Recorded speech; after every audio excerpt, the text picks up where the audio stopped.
Okay, so this is a review, and we're going to follow the same prescription for other types of fields. So we're going to start in Minkowski space with the action for a free scalar vector tensor spinor field, whatever we pick. And then we're going to promote it to curved space. And promoting it to curved space is something that you understand. You replace for scalars at least, replace the Minkowski metric by the space-time metric. And for scalar fields, it's easier because the covariant derivative of a scalar field is just a normal scalar, normal derivative of a scalar field. Then, in principle, if we follow the approach of effective field theory, we should include every term, every renormalizable term. And so in principle, we're taking a free scalar field theory, so we're not including a lambda phi to the fourth term. That would be an interaction.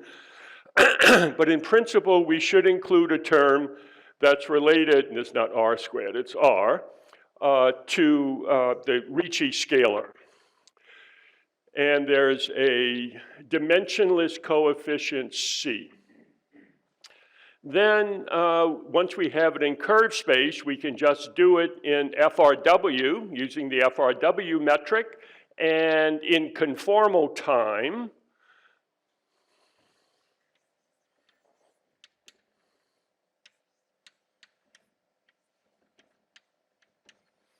And it looks almost like a good place to start, except the kinetic term is not canonically normalized. So we're going to use a field redefinition to find another scalar field chi related to A times phi. And in terms of chi, we will end up with a canonically normalized kinetic term and a expanded term proportional to chi squared at the expense of introducing this term. So we want to get rid of this term. We can integrate by parts and discard the surface term, and we end up with an action now that we can work with. The action has a usual canonical kinetic term. That looks good. At the expense of having an effective mass squared that involves the mass that you put in, the Minkowski mass, plus a term proportional to the Ricci scalar, and 1 minus 6c. So if c is equal to 1/6, this will be known as conformal coupling. This term will vanish, and it would just be m squared, a squared, chi squared.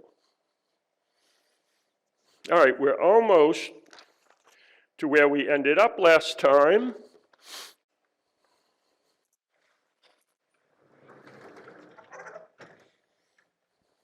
So now we want to quantize it with the canonical quantization conditions, and we're going to expand chi in terms of mode functions.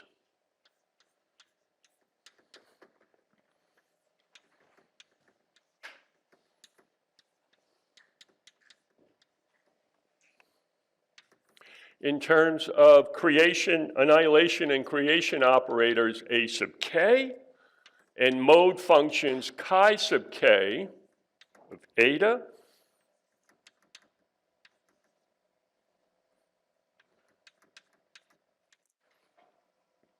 Let me get rid of these little arrows. K here is, well, I'll just write k dot x.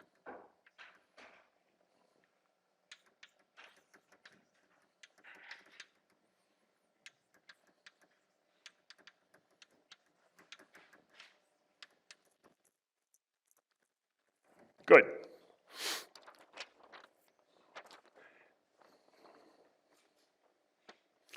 And, right. There is a mode equation that you can find from the action, and it's chi k double prime plus omega k squared chi k squared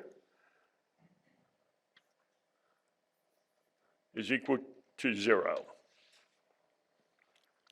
And the difference from Minkowski space is omega k squared will be a function of time, or eta. The k squared comes about from that term.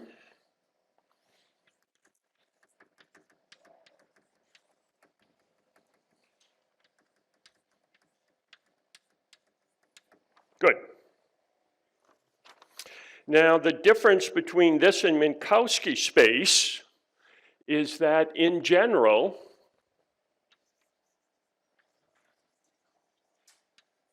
the usual mode functions that you would choose, chi k is 1 over the square root of 2k e to the plus or minus I eta k, in general are not solutions to the mode equation.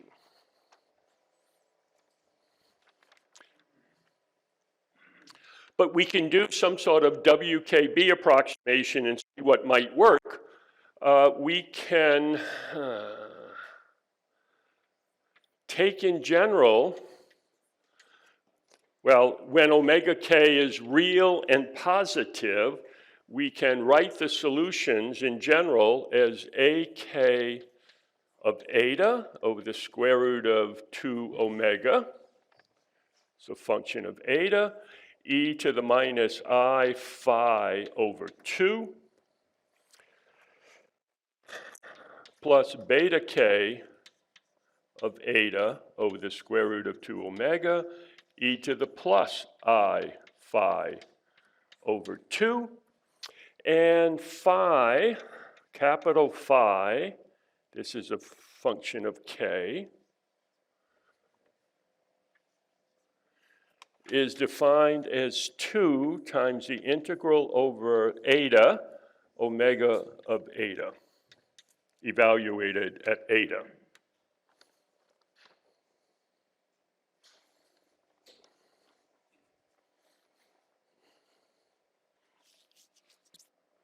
Okay, this I believe I covered yesterday.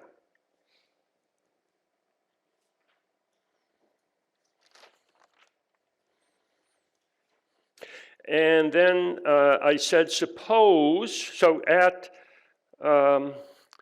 as A goes to 0, so if we're going to find initial conditions, there is a differential equation we're going to solve, and you have to have initial conditions to solve a differential equation, right?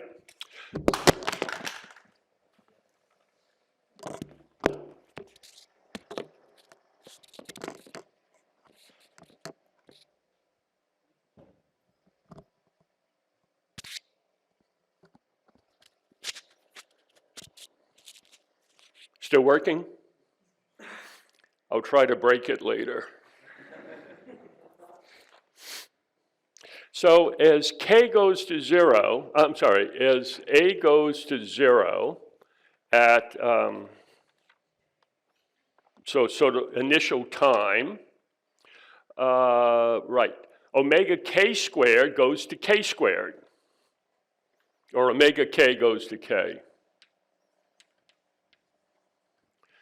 So as omega k goes to k, then a solution at early times is chi is equal to 1 over the square root of 2k e to the minus I k eta.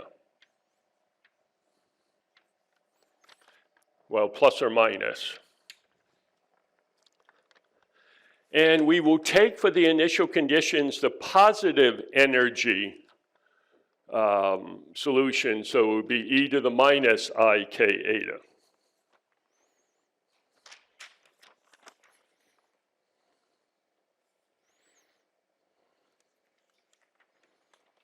And this would correspond to alpha of k equal to 1 and beta of k equal to 0.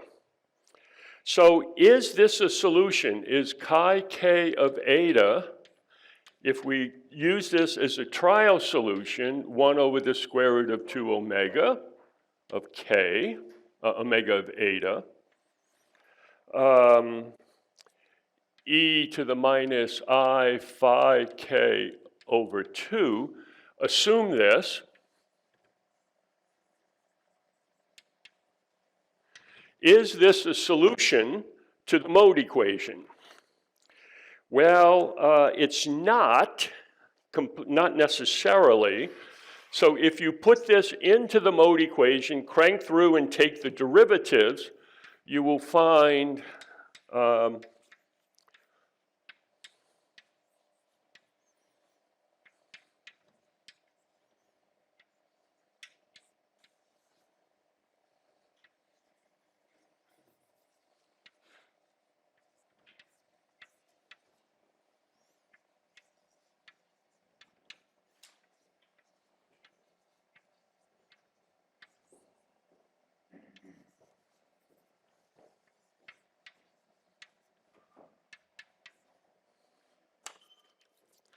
it's only a solution to the mode equation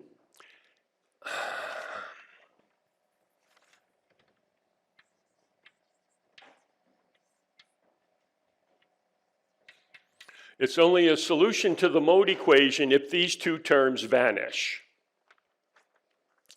Now, if the frequency does not depend upon time, then you would not have this term, and omega k would just be equal to k, so these two terms would vanish, and if you start with a positive energy solution, in the evolution you would find it's a good solution.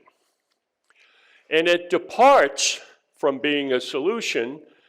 Its departure from being a solution can be parameterized in terms of an adiabaticity parameter. Adiabaticity period parameter. It's an adiabaticity parameter, and it's convenient to define this as omega k prime over omega k squared.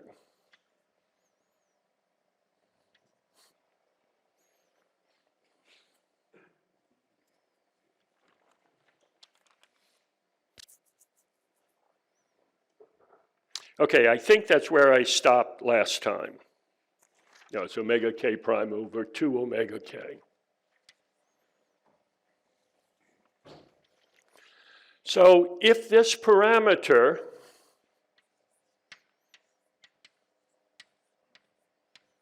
is much smaller than 1, then these terms will be small and it will be an approximate solution.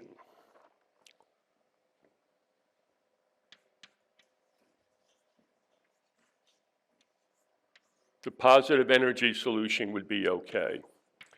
If A sub k is larger than about equal to 1, this will not be a good solution to the mode equation, and this is an indication that positive and negative energy terms mix. And we will interpret that as creation of particles. Okay, well now what I didn't write last time is what the adiabaticity parameter is, and you can find it yourself because we know what omega is, and you can just take some derivatives, and if you have Mathematica on your computer working now, you can do this faster than I can write it.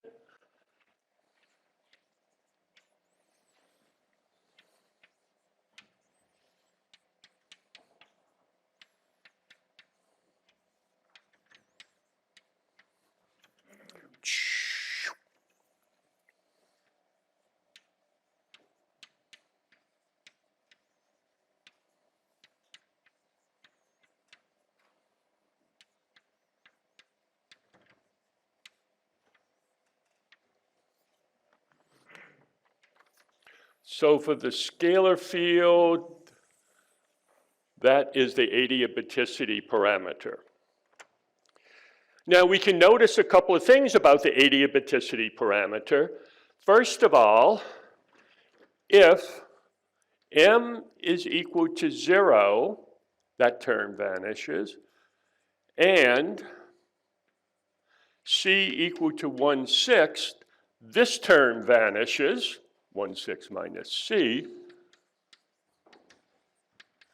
The adiabaticity parameter is 0. Why should we have expected this?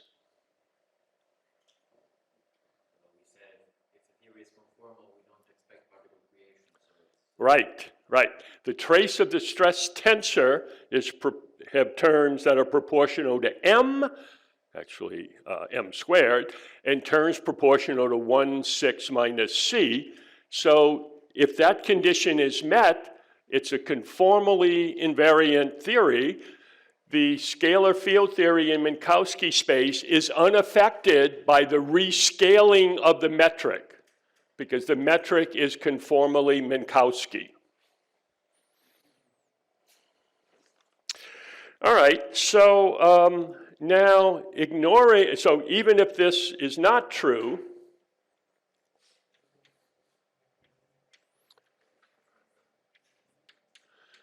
if A goes to 0, the numerator vanishes.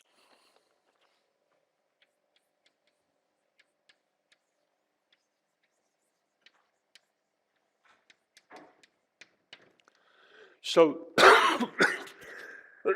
excuse me, as A goes to 0, the numerator vanishes, so the early evolution of the universe is adiabatic.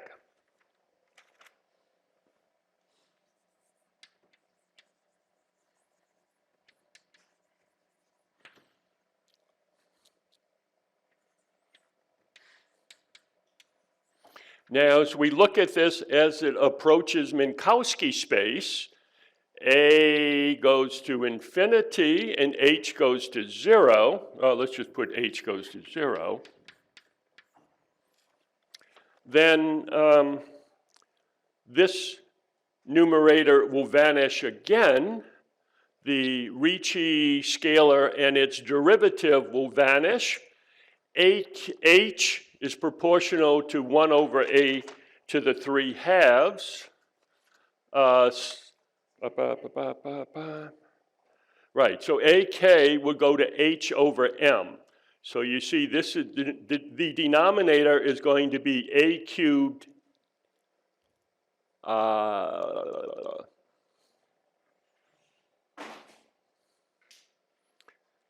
this is 3 halves. I'm very sorry. That's why it doesn't work. This goes to A cubed, the denominator for large A, as R goes to 0, will go as 1 over A cubed, which cancels that. And as H goes to 0, AK will go to 0.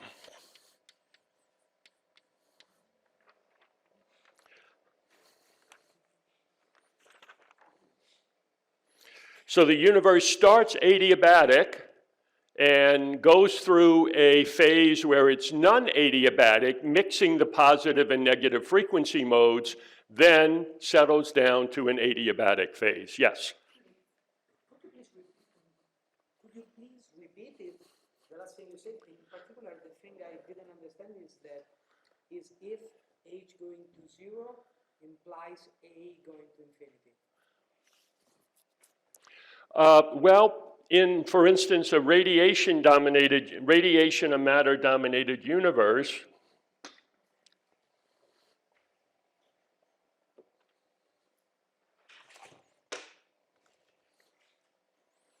in a radiation and matter-dominated universe, H is proportional to 1 over A squared in a radiation-dominated universe, and H is proportional to 1 over A to the 3 halves in a matter-dominated universe. So at late times, H will go to, as A goes to infinity, H will go to 0. Thank you.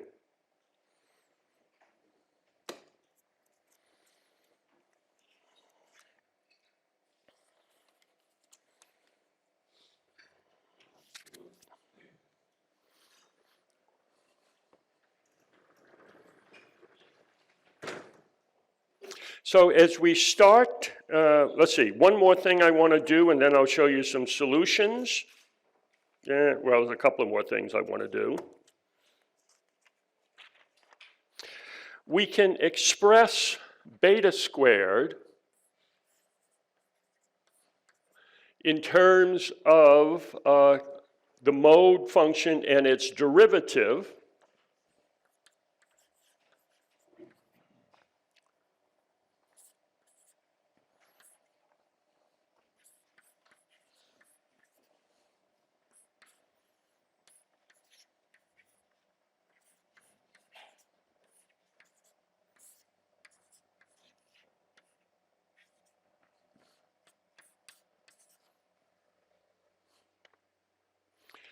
And beta here will serve as a Bogoliubov coefficient describing the mixing. Thank you. Wow. Okay. Can you see blue, or should I go back to white? White's a little better, okay.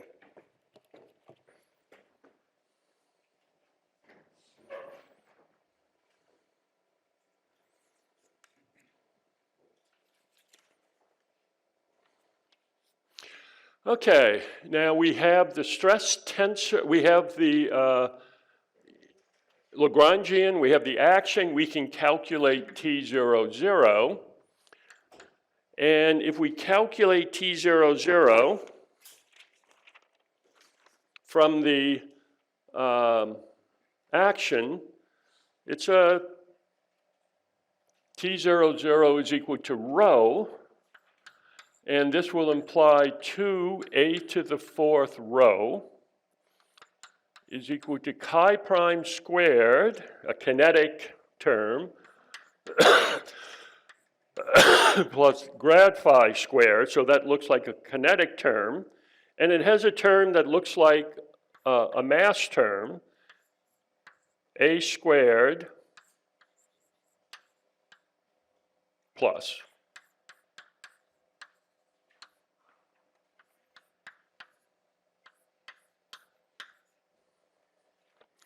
And it has a bunch of other mixed terms.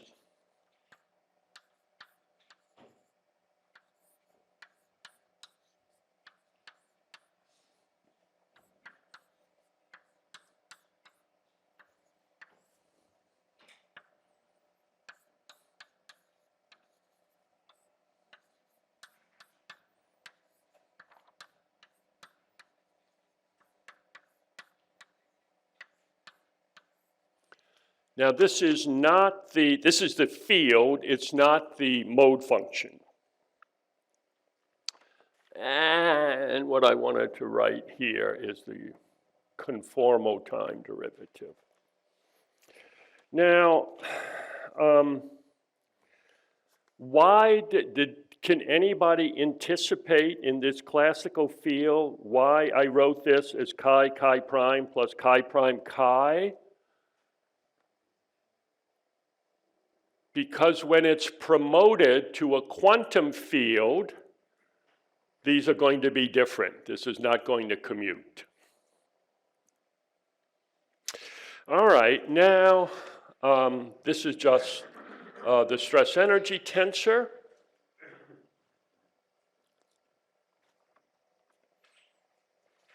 Now, I'm going to put chi as the operator and write this as in terms of the mode functions chi k and creation and annihilation operators.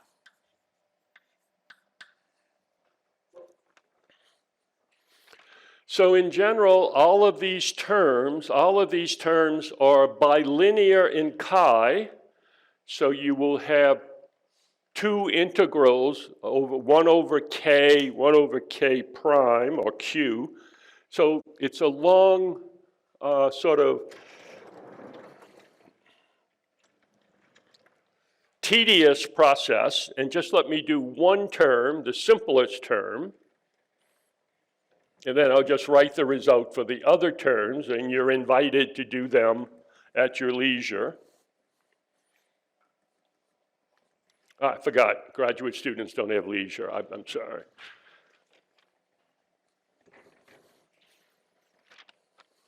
So let's just look at the chi-k squared term. So the chi-squared term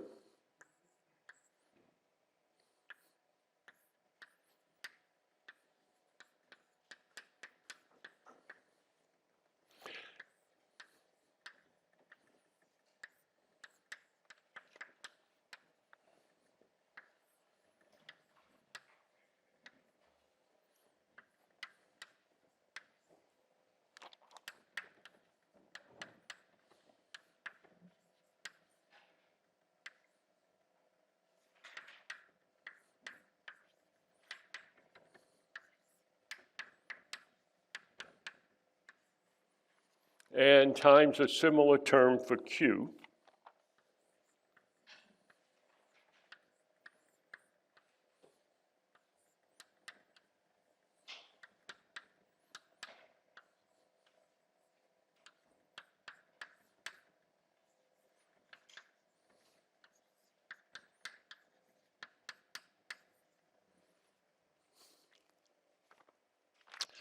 So when we multiply these two terms together, we're going to have terms like, we want to take the vacuum expectation value of this.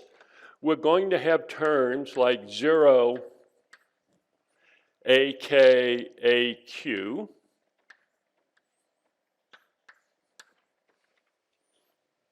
That's going to be 0. We're going to have terms like 0, A, K, dagger, A, Q, dagger. That's going to be 0. And the term that we're going to be, we're going to have terms like 0, A, K, hat, A, Q,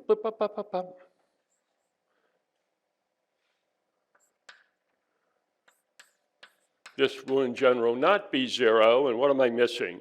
I guess the other way around will be 0.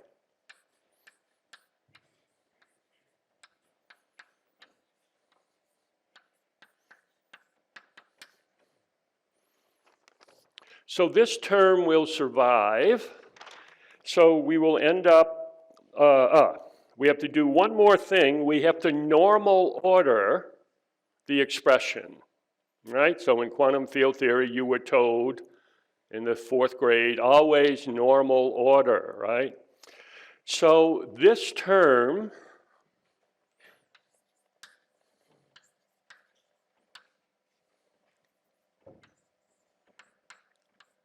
when we normal order it, it will be A, we could just write this as AQ dagger, AK, plus the commutator.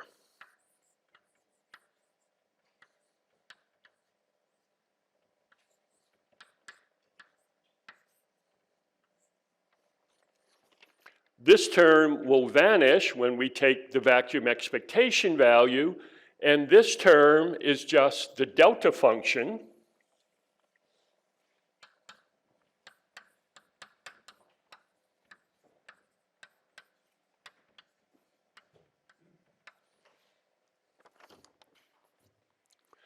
So this term will be the only term that remains, and this simplifies when we look for this term chi-squared here. This term will just be d3k beta, chi-k squared.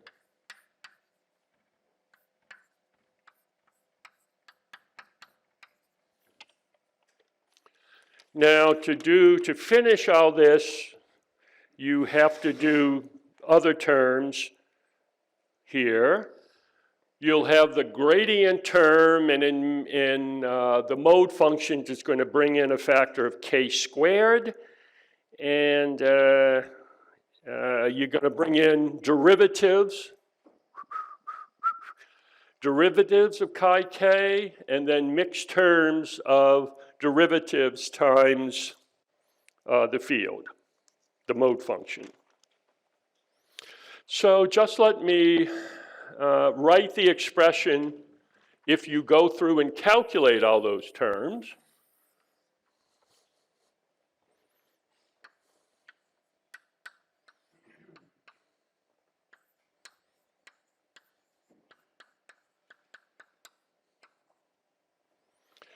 There's a term that, let's see, it will be several terms. There's a chi k prime squared plus omega k squared chi k squared. And then there's a term that involves 1 minus 6c. And this involves all sorts of terms.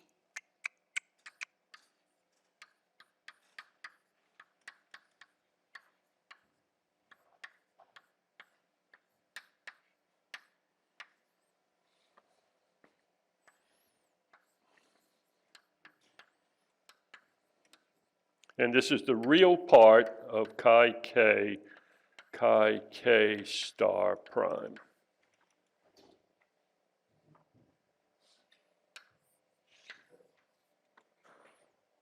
All right, so all of those terms, we're only going to be interested in this at late times, but I'll make one statement. You've calculated the energy density associated with a quantum field. What is the answer going to be? You don't even have to go through these steps. It's quantum field theory. The answer to every problem in quantum field theory is infinity. If you haven't got infinity, you haven't done the problem right.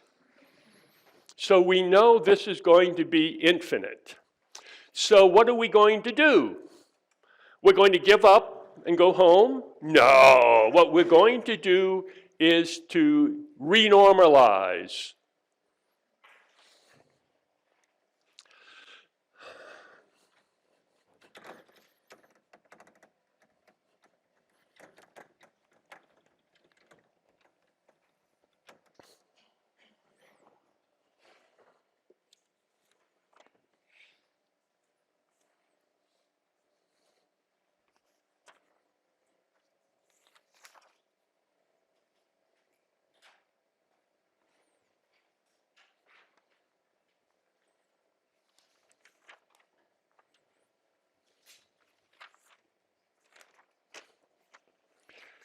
Uh, 8, 9, 10, right, okay. So we're going to introduce a cutoff.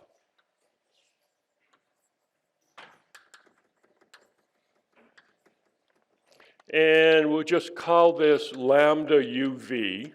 This is not the cosmological constant. So there will be counter terms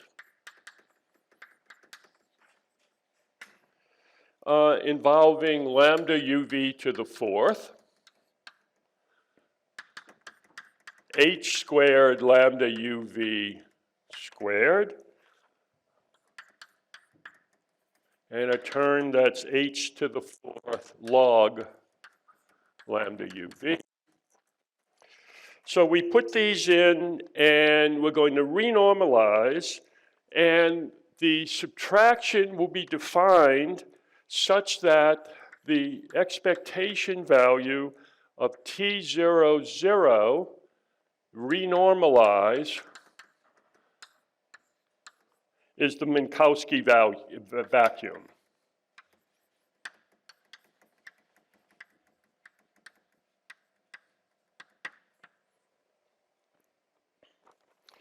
And we'll also be interested in the late time values where h goes to 0 and r goes to 0.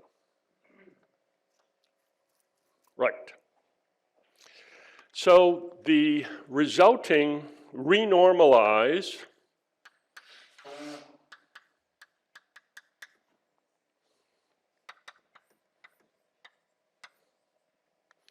and if we look at this in the limit that a goes to infinity at late time, will be 1/2 chi k prime squared plus 1/2 omega k squared chi k squared minus 1/2 omega k. So this is sort of what you might expect to write down. The energy density has a kinetic term, and this term, the spatial derivative is pulled into here as a k squared. Why? So what about this in the renormalization scheme? This should be familiar as the 0-point energy of scalar fields in quantum field theory. So that should be subtracted.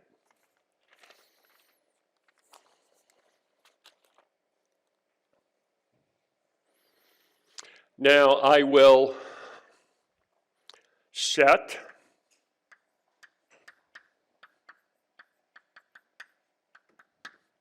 I'm not going to write this anymore. So whenever I refer to the energy density or mass density, I will refer to the renormalized version. So I'm just going to ignore that. So it will be understood that I'm talking about the renormalized version.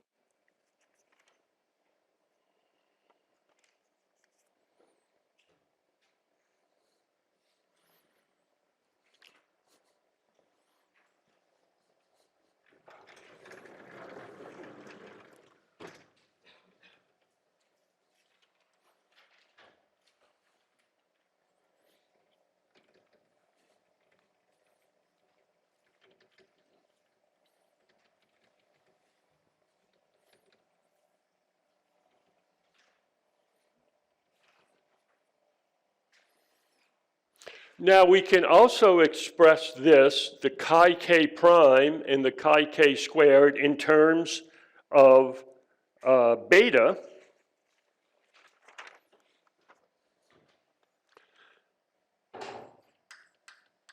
And again, this is understood as something renormalized. We would sum over all of the momentum modes .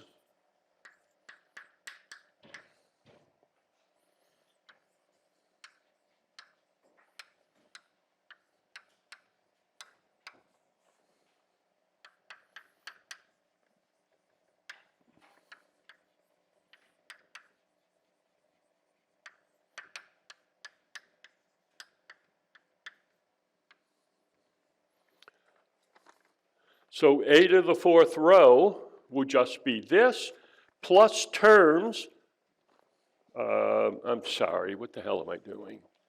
Beta of k squared. So if I express chi k in terms of beta of k, been erased, and chi k prime in terms of alphas and betas, etc., this will be the a to the 4th row. And if we're interested in this at late time, then we can ignore these terms containing h and r. So in the asymptotic limit of approximately Minkowski, a to the 4th row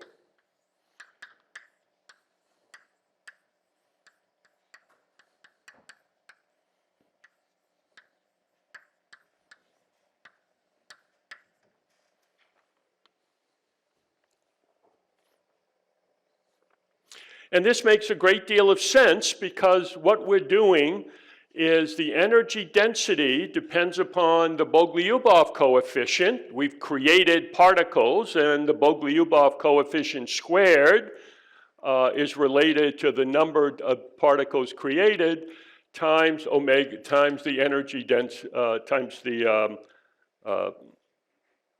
dispersion relation squared. And at late times, rho is equal to the number density of chi times the mass of chi.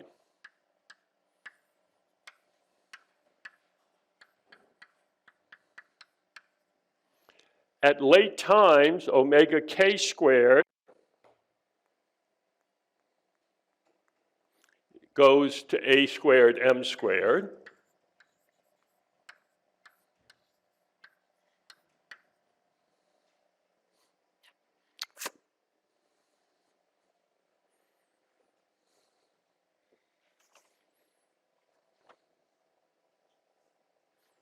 I'm sorry, this is not omega k squared, that's omega k. So it's the energy per mode times the occupation number beta of k squared. So this is A times M. Sorry. It's easy to erase with my finger. If you're writing in pen, it's not so easy to erase. So at late time,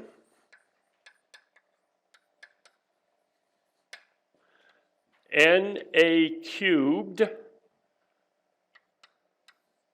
these m's cancel, is d3k over 2 pi cubed beta of k squared. Good.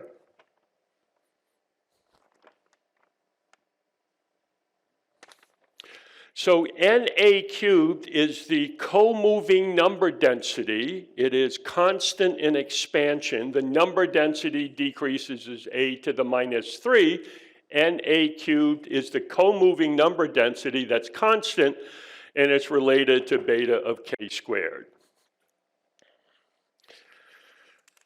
And I'll do one more thing.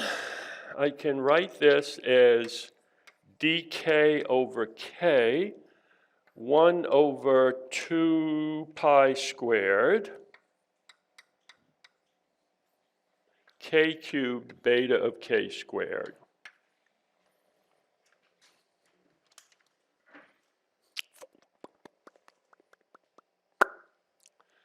So I can define this as n sub k. That is the number, it's the number, sort of a spectral density of the number of n. So Na cubed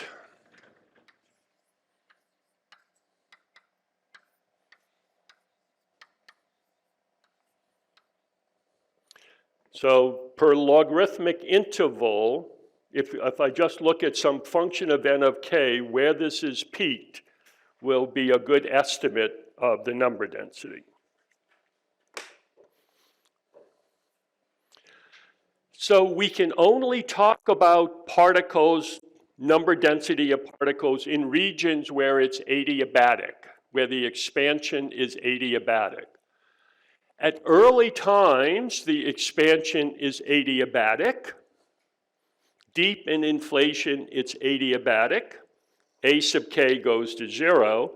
At late times, it's adiabatic because A sub k goes to 0.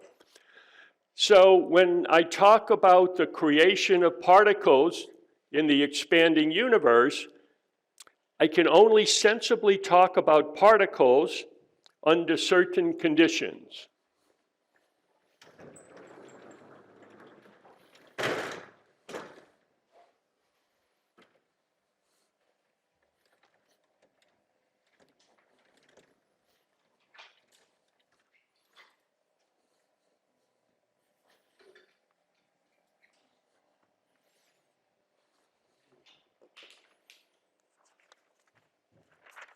So when I talk about GPP, gravitational particle production, there's a P in there that's particle, we mean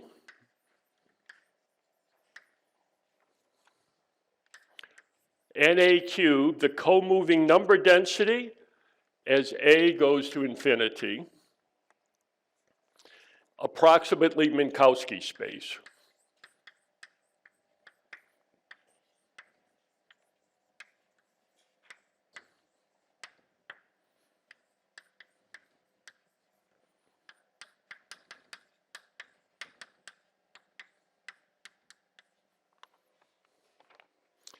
So when our friends who are experimental particle physicists, they don't really know that the universe is expanding. They work at CERN. The budget of CERN is expanding, but unaffected by the expansion of the universe. All right, so A goes to infinity.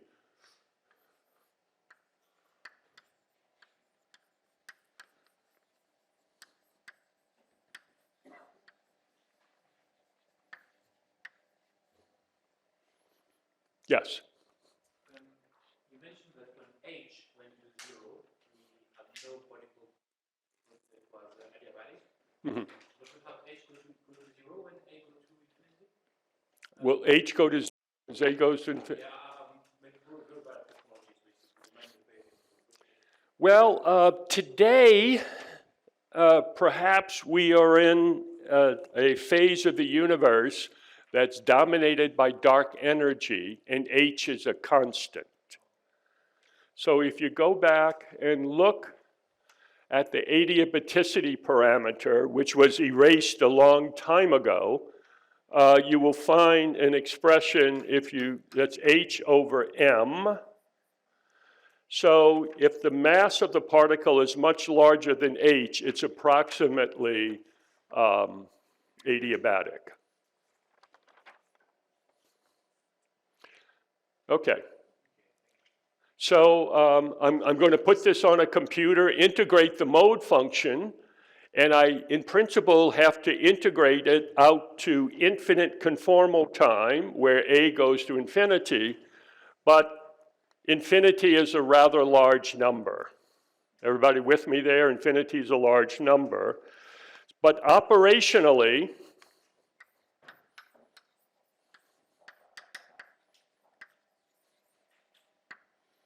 I'm going to redefine infinity as three things are necessary. One, the mode is inside the Hubble radius.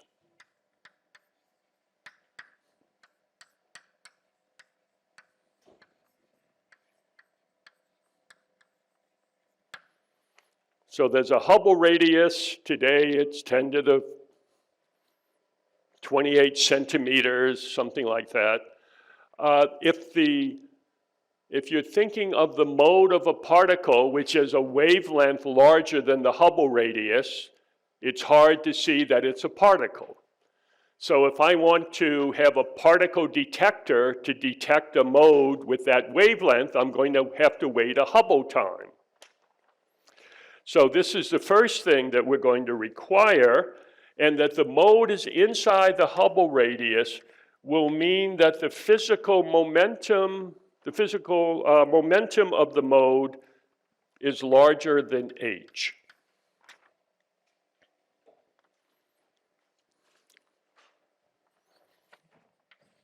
So A is smaller than K over H, but H decreases with A, so this will be A larger than a certain number. So for instance, in a matter-dominated universe, H goes as A to the 3/2. So in a matter-dominated universe, this would be A smaller than,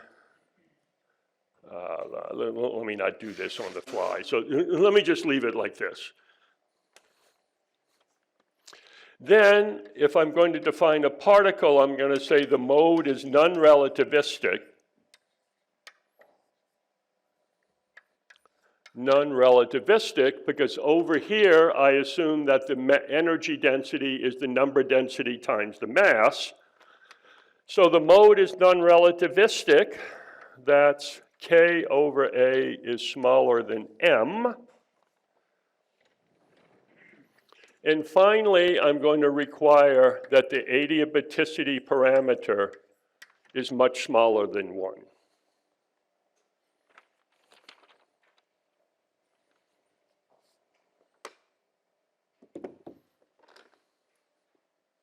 We're almost ready to show some results.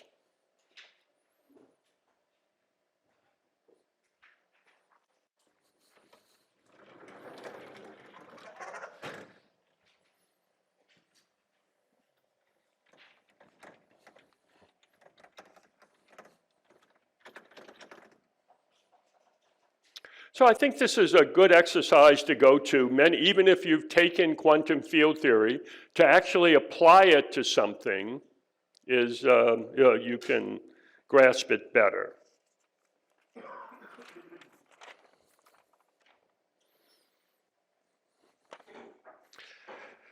All right.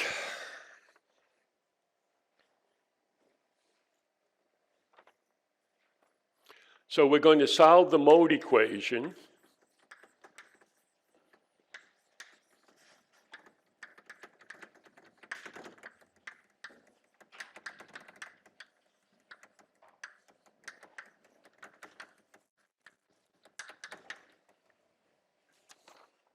And what we want to end up with is beta of k squared.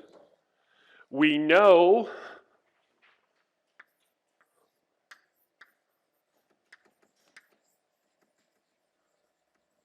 we can represent beta of k squared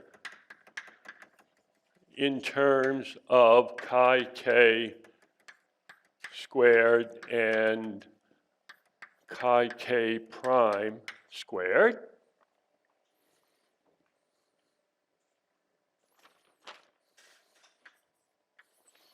And we want to eventually calculate NA cubed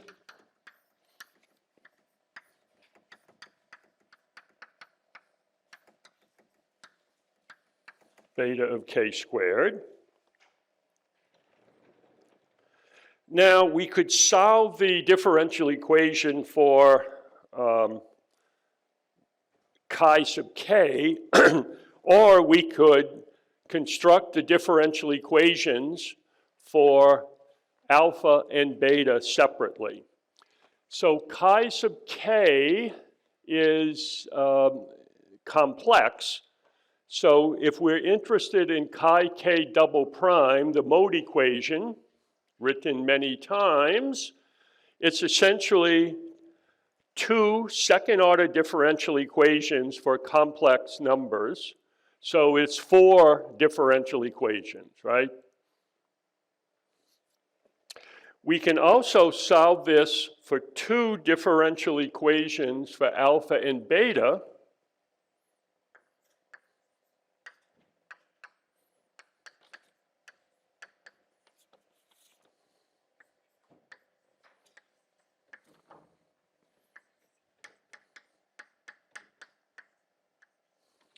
And beta of k prime.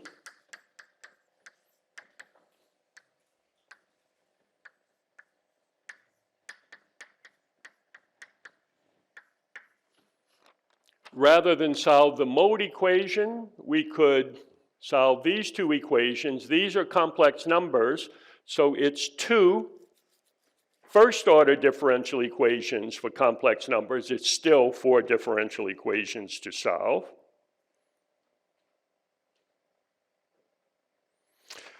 And which technique you use is up to you. Sometimes it's easier to do the mode equation. Sometimes it's easier to integrate this equation. And again, you see where a sub k, the adiabaticity parameter, enters.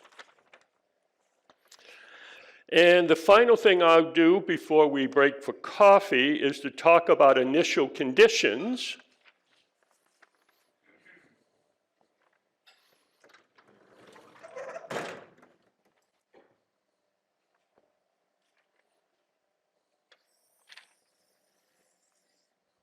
Again, we want to specify initial conditions. We're going to solve a differential equation.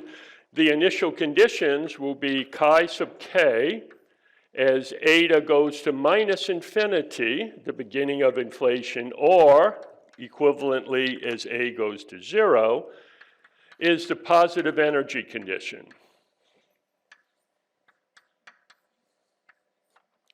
This is a solution to the differential equations if it's adiabatic, and it's adiabatic at early times.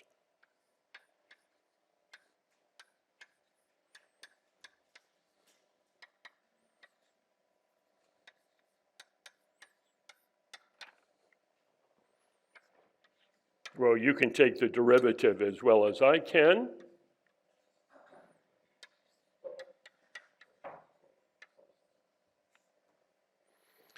And we also know from the expression of beta of k squared in terms of chi and chi prime,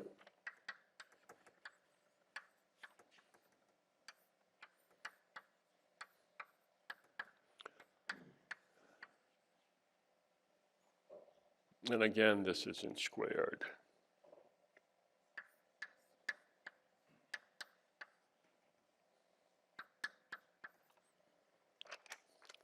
So with these two, with this choice for the initial value of k, beta of k squared is equal to 0 initial. So these are the choices necessary to have beta of k equal to 0 initially. If beta of k stays 0, you would not produce any particles.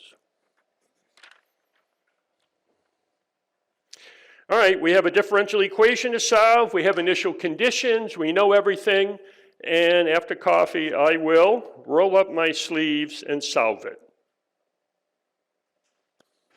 So let's break for coffee.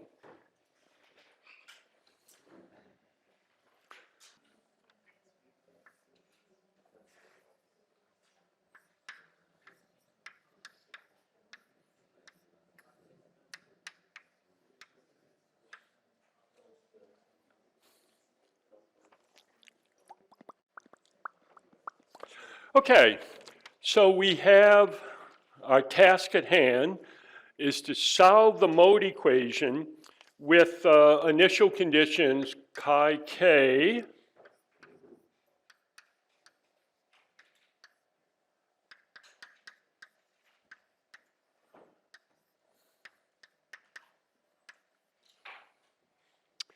Now let's look at the early time solution to this in de Sitter space.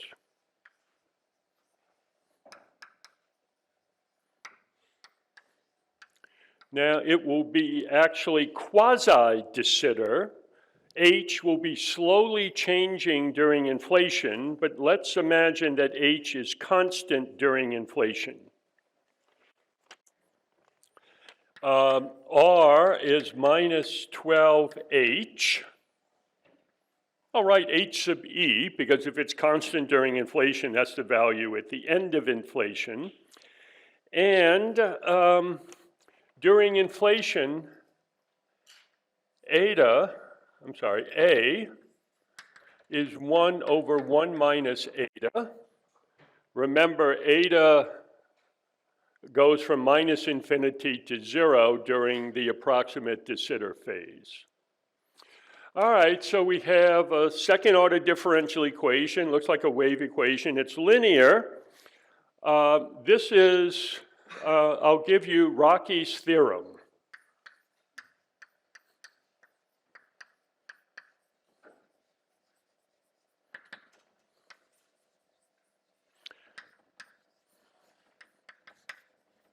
Every solution is a Bessel function. So if you're looking at a wave equation and the solution isn't a Bessel function, look for another equation to solve. Everything we're going to see is going to be a Bessel function. And I can write the general solution in de Sitter space in terms of a Bessel function. This is chi k of eta. There are two solutions, second order equation. There's one constant C1 square root of minus k eta. Remember, eta is negative. And the type of Bessel function is a Hankel function.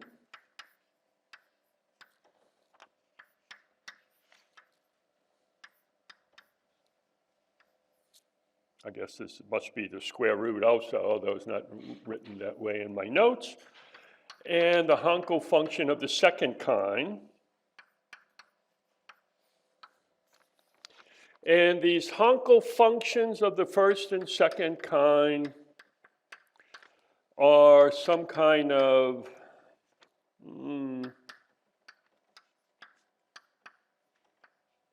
so the J's and Y's, I guess, are the normal Bessel functions, and the H's is called the Hankel function because for some reason Hankel decided, hey, it'd be cool to have this Bessel function plus that Bessel function with an I. Strange way to become famous, but that's mathematics. And here, the order of the Bessel function, nu squared, is 1/4 minus m effective squared over he squared.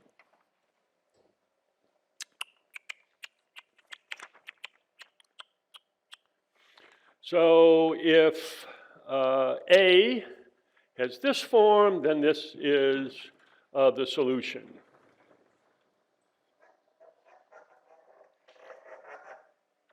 And I'll write m effective again.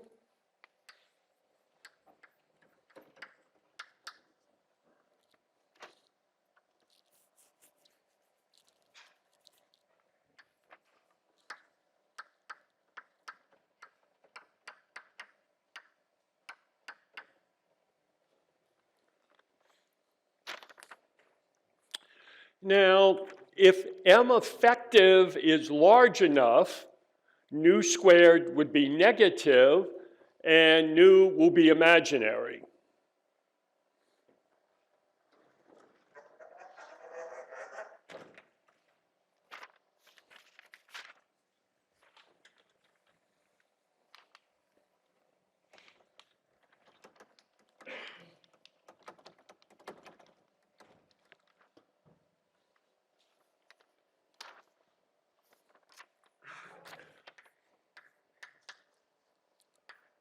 I wrote what nu squared is. So nu squared is 9/4 minus m squared over he squared minus 12c. If c is equal to 0, this is minimal coupling. Nu squared is 9/4 minus m squared over he squared. If c is equal to 1/6 conformal coupling, nu squared is 1/4 minus m squared over he squared.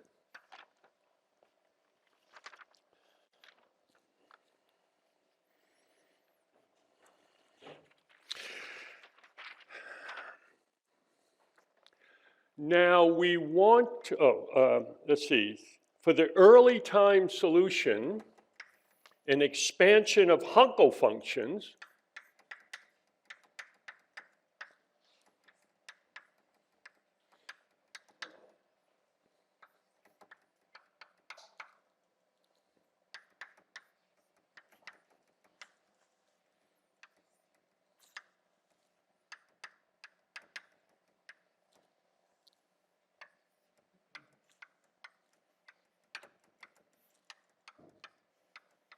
this is a pi, 2 nu plus 1 over 4.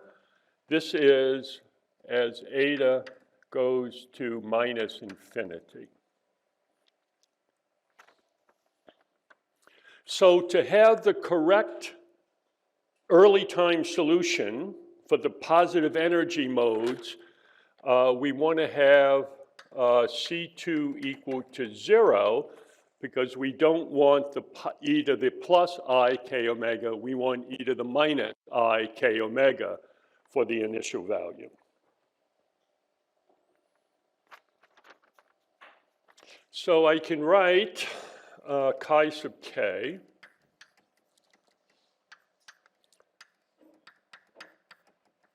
square root of pi over 2, 1 over the square root of alpha. Okay, I'm going to define something that will be useful. The dimensionless value of the scale factor A over AE.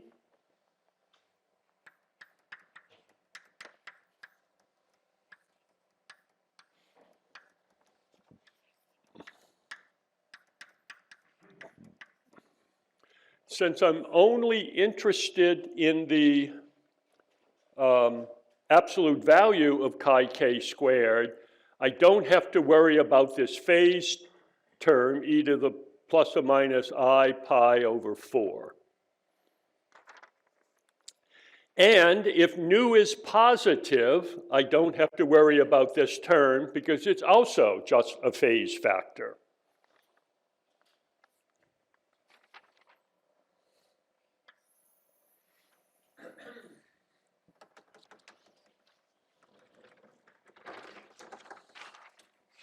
Boards were designed for short people.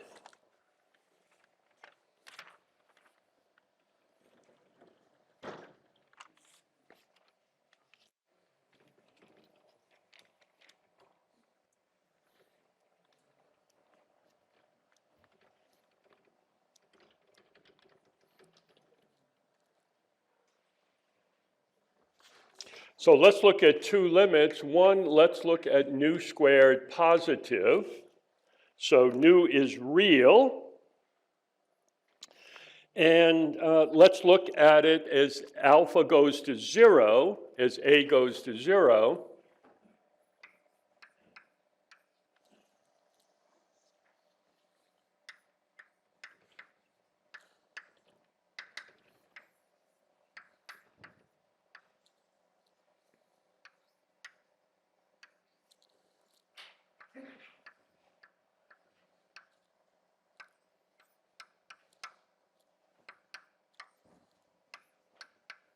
This is the gamma function.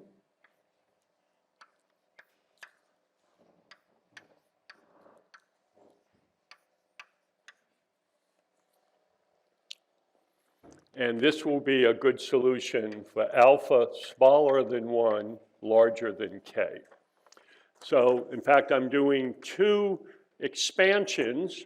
One where the argument of the Hankel function is large, that is, alpha is smaller than k, and one where the argument of the Hankel function is small, that will be alpha larger than k.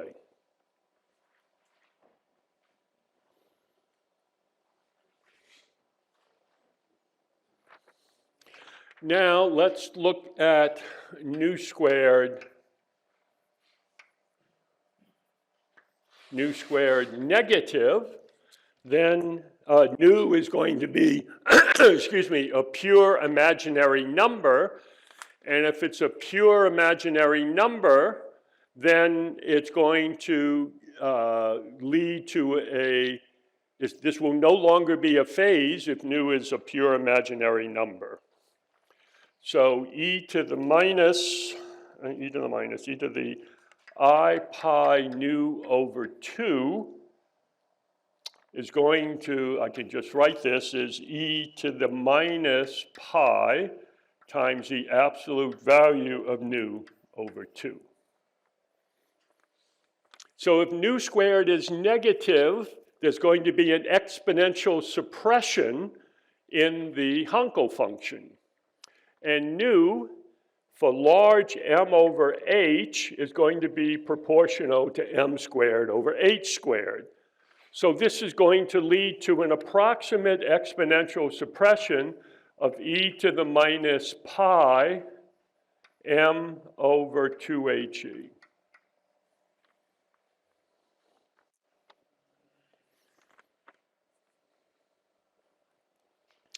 And if you do the expansions again,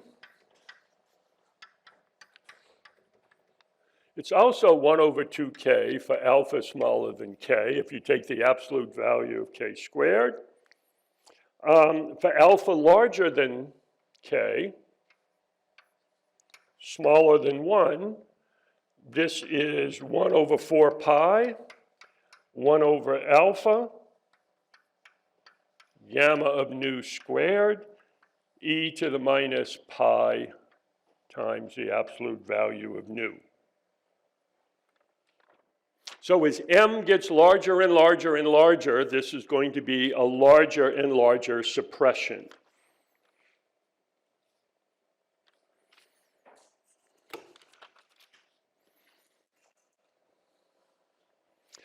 All right, time to show a figure.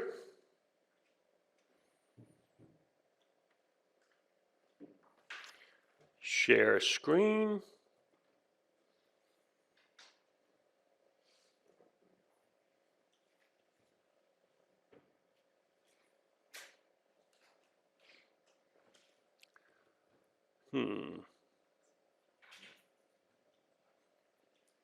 Oh, there it is.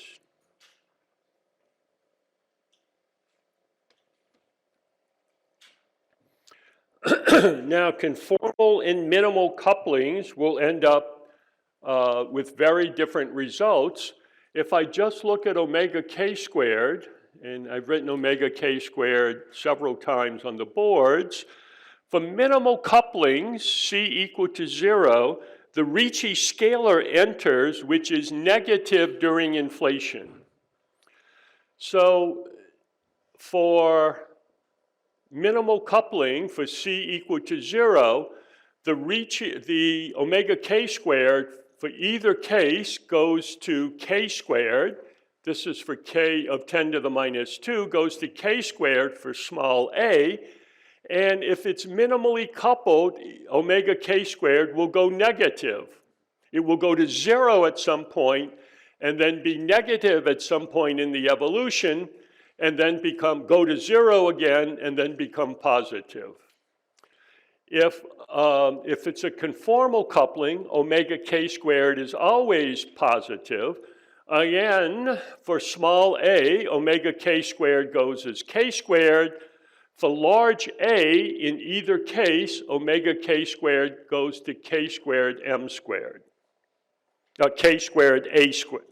A squared m squared. It will increase as a squared. So there's going to be a different evolution for conformal and minimal. If omega k squared is negative,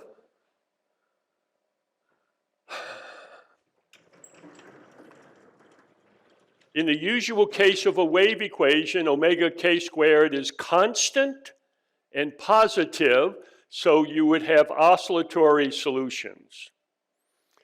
If omega k squared is negative and constant, you would have exponentially growing and exponentially decaying solutions. It would be, in some sense, tachyonic.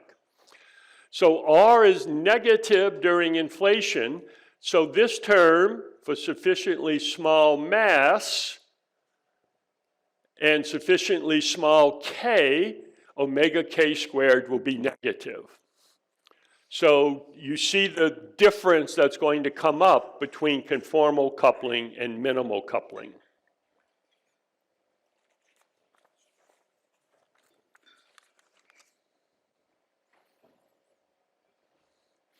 Okay, so this, I didn't write it. This is for conformal coupling for C equal to 1/6.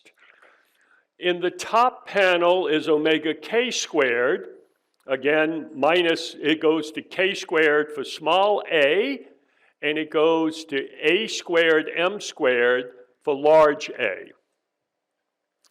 This, in the middle panel, is a solution for the adiabaticity parameter.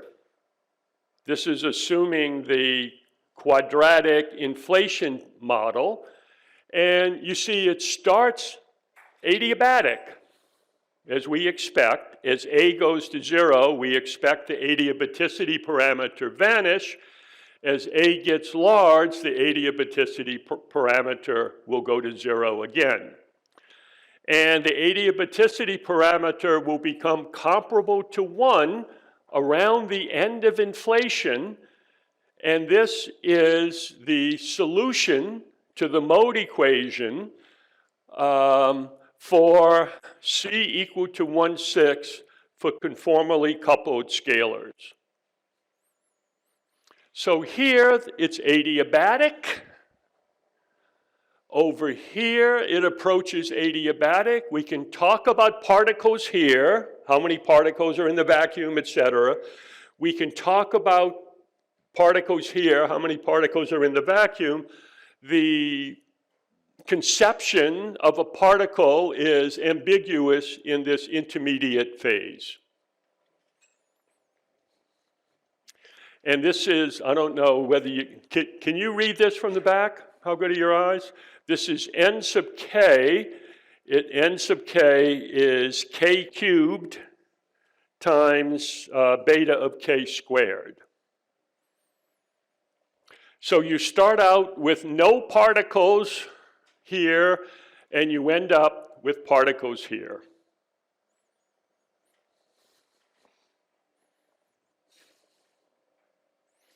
This is an example of the evolution, another example of the evolution with a different mass. This is just a result of a numerical calculation where we calculate H and A and R at every time step, assuming the quadratic inflation model, and then integrate the mode equation and extract beta of k squared.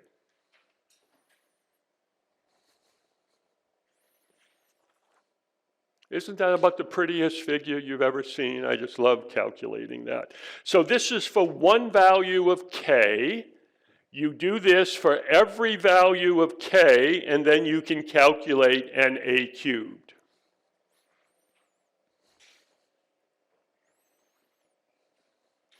This is n sub k as a function of k, so this is the evolution of n sub k for a particular value of k as a function of a. This is the final value of n sub k as a goes to infinity for a conformal scalar with a quadratic potential with a particular value of the mass.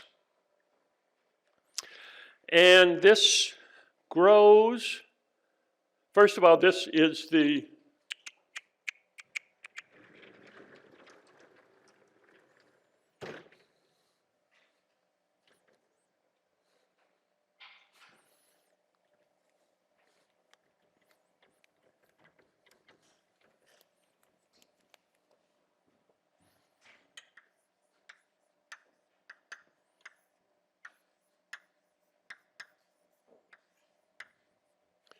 NA cubed is dk over k of n of k. So you see n of k peaks at a couple of times 10 to the minus 5. So this will be approximately 10 to the minus 5. And it grows as k squared here for small k. Then it drops exponentially, and then it starts to decrease as a to the k to the minus 3 halves.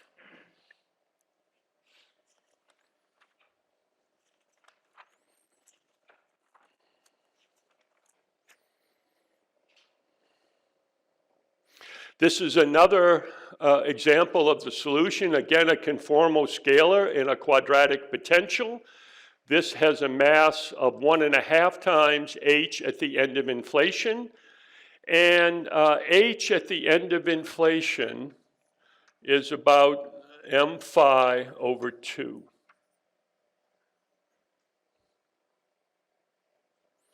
And you see there's not much, it starts to want to decrease exponentially, but then it starts the a to the minus 3 halves.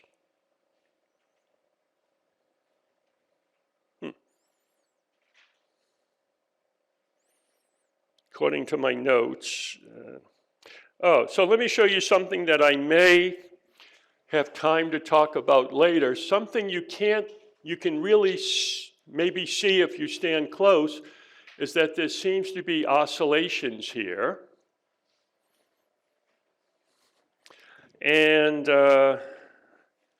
you see for large k, maybe you can see it's not exactly k to the minus 3 halves. If we do a different type of scalar of inflaton potential, something known as a hilltop potential, roughly it goes as a to the minus 3 halves, but you see all those bumps? For years, I thought that was numerical noise, but now it's understood as interference, and I'll talk about where the interference comes from. But I'm looking for another figure. Well, where is it?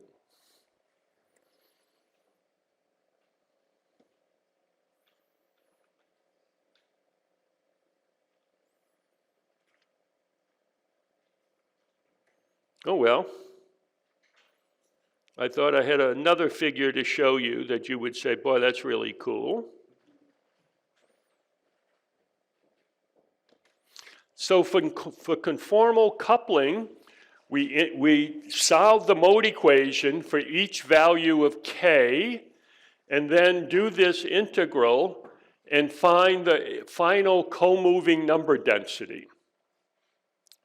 And the co-moving number density decreases as the mass, for small mass.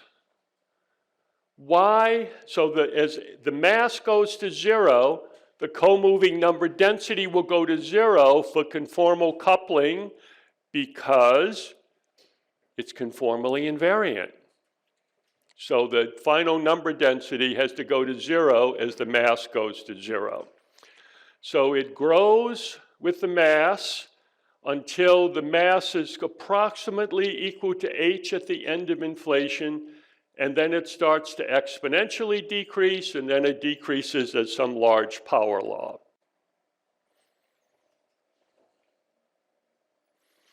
Minimally coupled scalars have a different behavior because R is negative and it can become tachyonic during inflation. So if you look at the evolution, this is for a conformally coupled scalar, and this is the evolution for a minimally coupled scalar.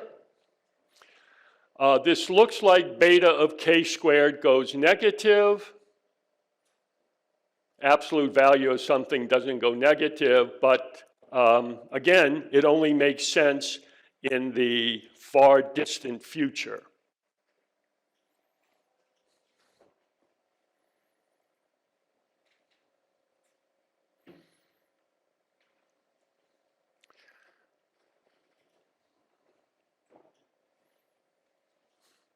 So this is the spectrum as k, as a function of k for various values of masses for minimally coupled scalars, shown in red, black, and blue, and for a conformally coupled scalar for a particular value of m over h, shown in purple.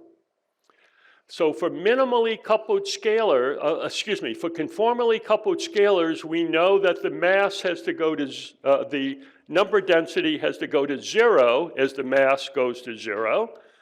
But that's not true for minimally coupled scalars because minimally coupled scalars are not conformally coupled.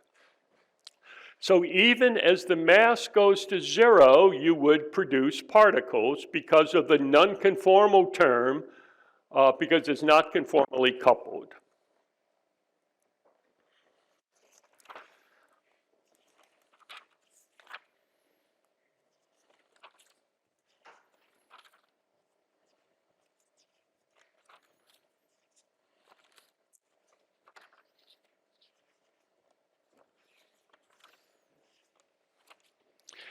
This, for minimally coupled scalars, is a problem because if the mass is small enough, it's infrared divergent.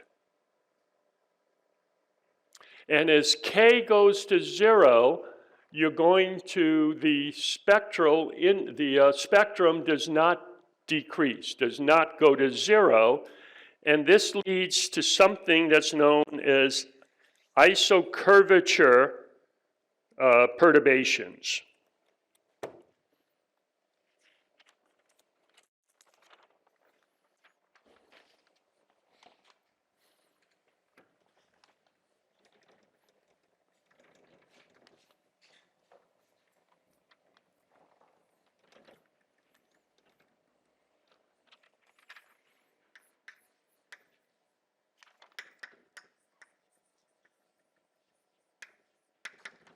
So for minimally coupled scalars, to find the number density, you would integrate over k, n of k, dk over k times n of k. It diverges in the infrared, so Na cubed has a log divergence. And you would have to put a cutoff in for k. Also, there is the isocurvature perturbation.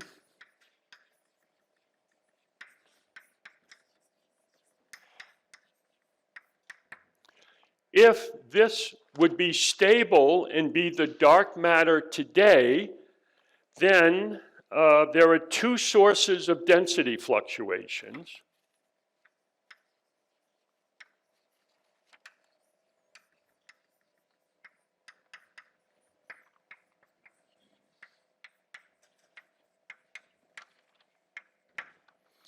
There is the density fluctuations due to this particle,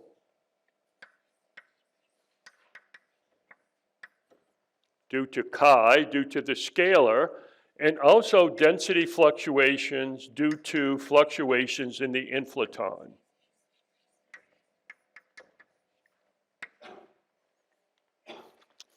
And these fluctuations in the scalar chi and the inflaton are uncorrelated. The fluctuations in the inflaton lead to temperature fluctuations.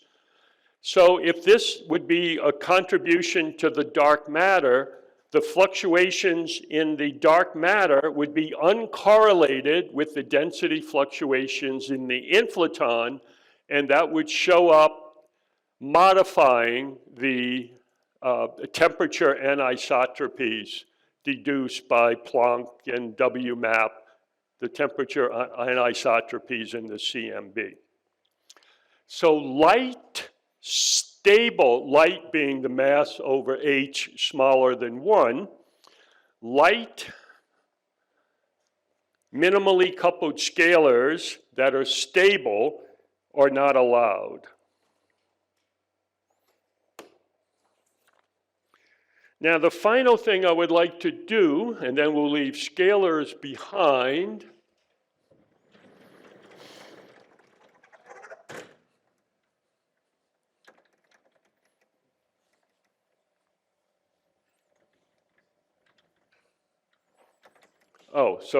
let me make one more comment.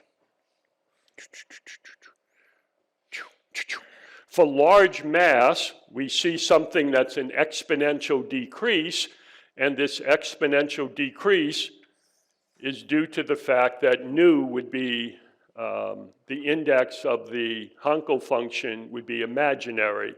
So there's the suppression of e to the minus pi times the absolute value of nu.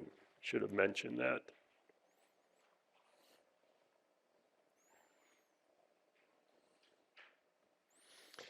Now, let's imagine that we have gravitational particle production and the particle is stable. What would be its contribution to omega h squared?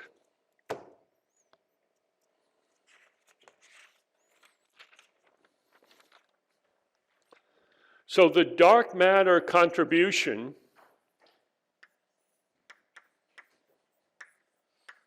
is determined to be about 0.12, about 12%. And we want to compare this to omega in chi of h squared. So could this be the dark matter? What value of Na cubed do we need in order for this to be the dark matter? Well, I'm giving it away. It looks like it's about 10 to the minus 5.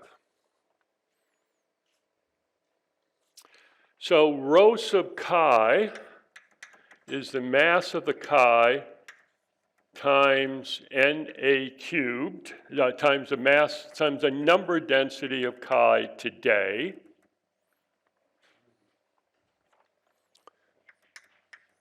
This is the mass of the chi times Na cubed, which is a constant, times A0 cubed over A0 cubed. So I can multiply that by 1. So the number density today, this is what we want, the number density today.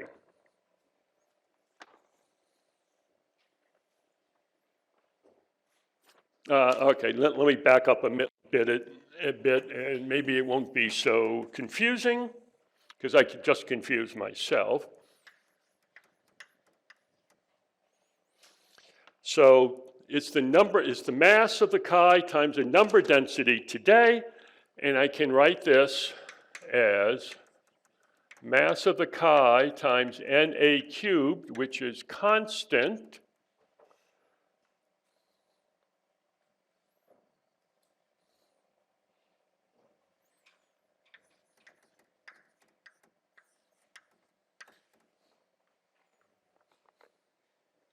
okay?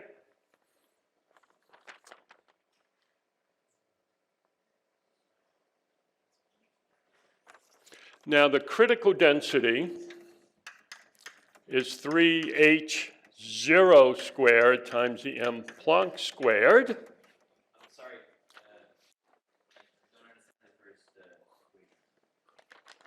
So today, this equation, so today the energy density in the universe today of the particle that was produced by gravitational particle production is the mass times the current number density. So the current number density, n,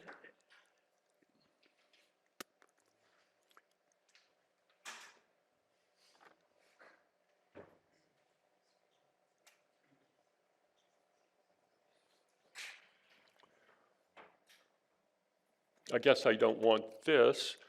Na cubed is a constant. So if A is equal to A0, that's the value today. So Na cubed is a constant. So Na cubed is N0, the value today, times A0 cubed. Sorry.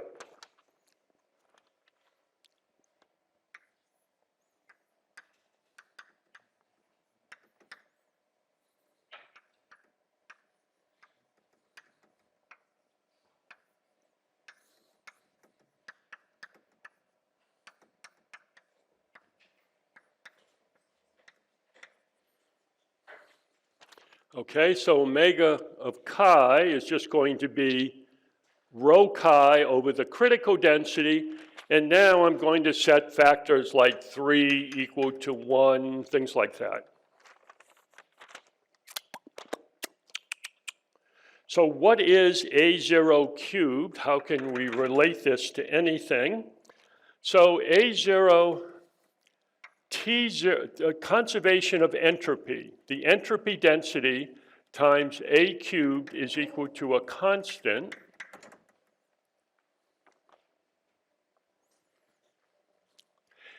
Entropy density is essentially, there's numerical factors here, T cubed, A cubed is equal to a constant.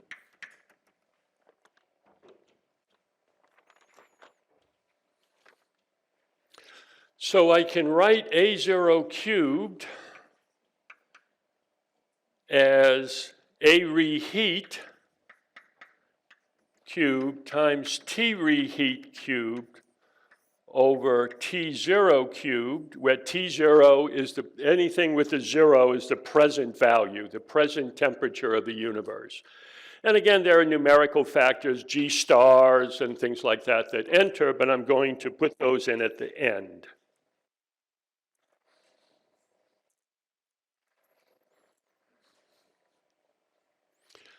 Now, H reheat cubed is A at the end of inflation.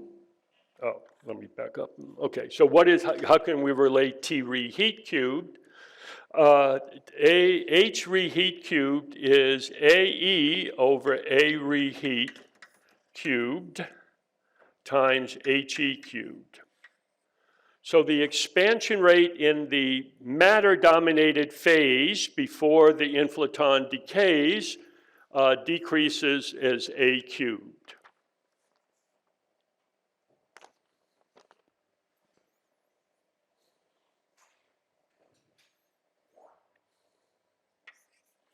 So A0 cubed is, we can write as AE cubed HE squared over H reheat squared times T reheat cubed over T0 cubed. So all I've done is express this in terms of T reheat.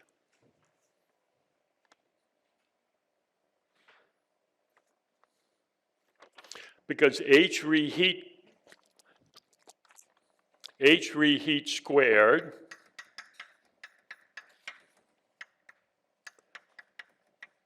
is T reheat to the fourth divided by the Planck mass squared.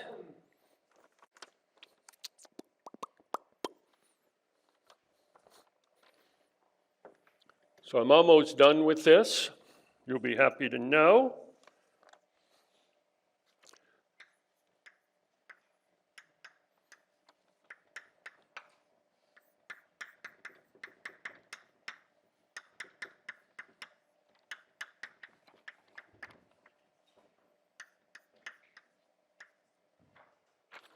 So I want A0 cubed to calculate omega chi, and I can relate that to the present temperature, the reheat temperature, and the expansion rate of the universe at the end of inflation.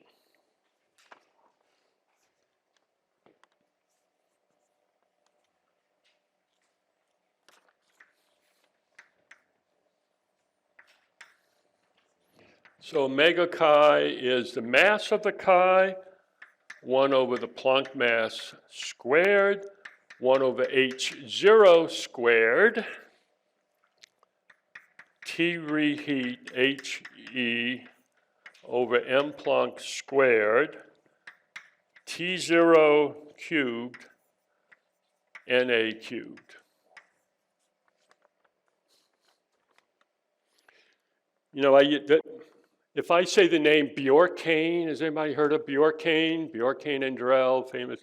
I used to work with him, and he described the difference between a vertical calculation, something you do on the blackboard, and a horizontal calculation where you write on paper. And he said vertical calculations are always more difficult to do than horizontal calculations.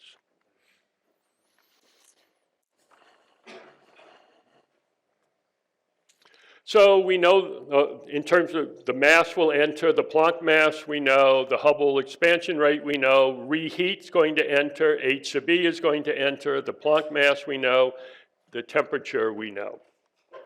So putting everything together,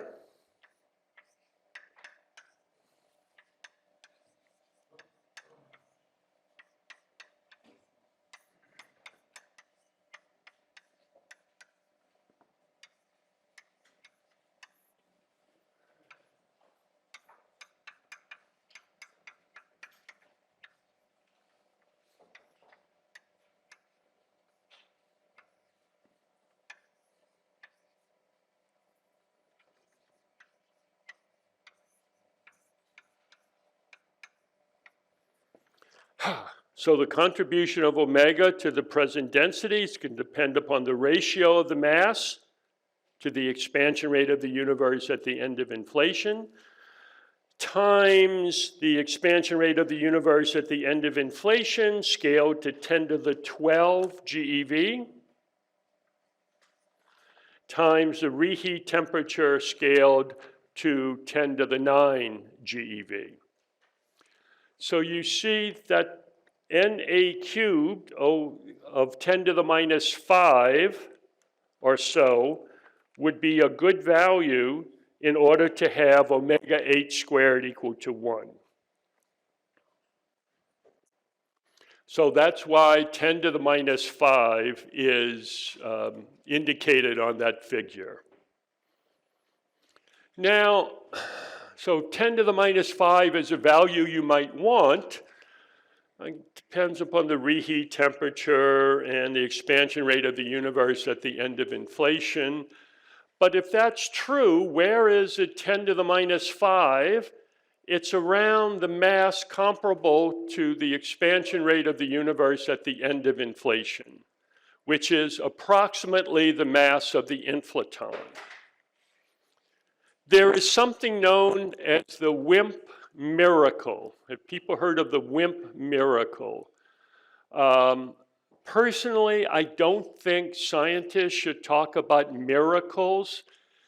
If I look in the Webster Dictionary, the definition of a miracle is a supernatural event caused by the action of God.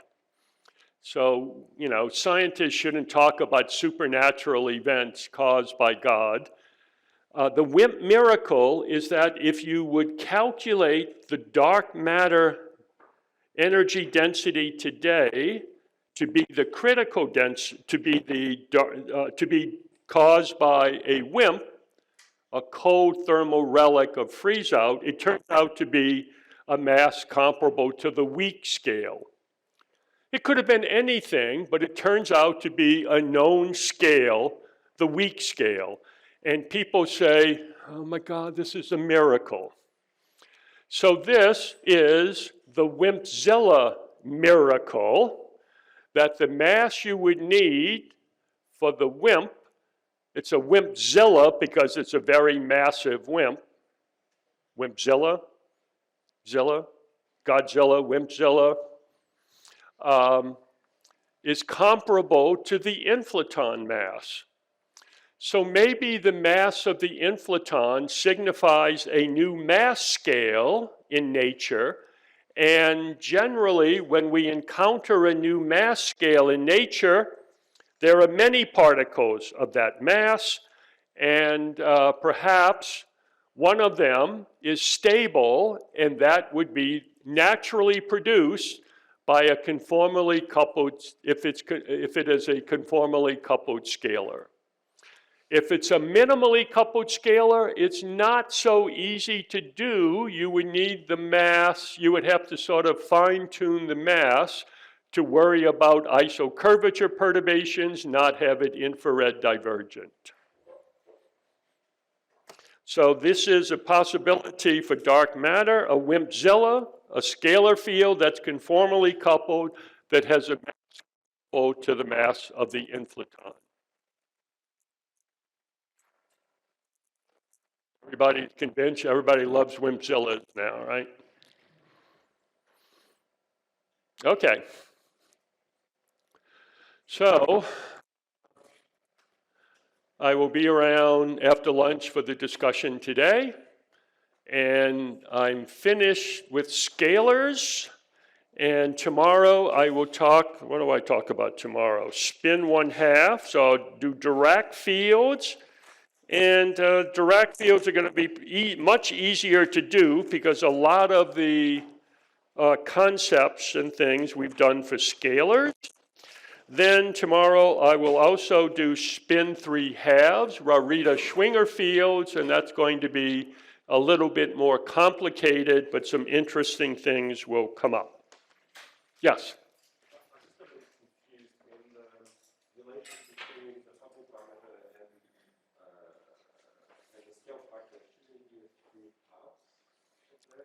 The relationship between what, sorry?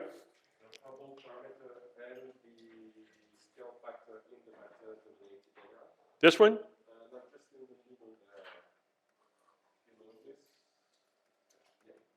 This one?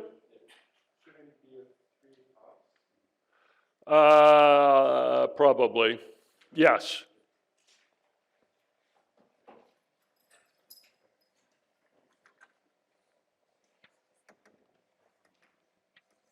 And probably if I looked at my notes, I have it correctly. So it's incorrectly transcribed. Very good, thank you.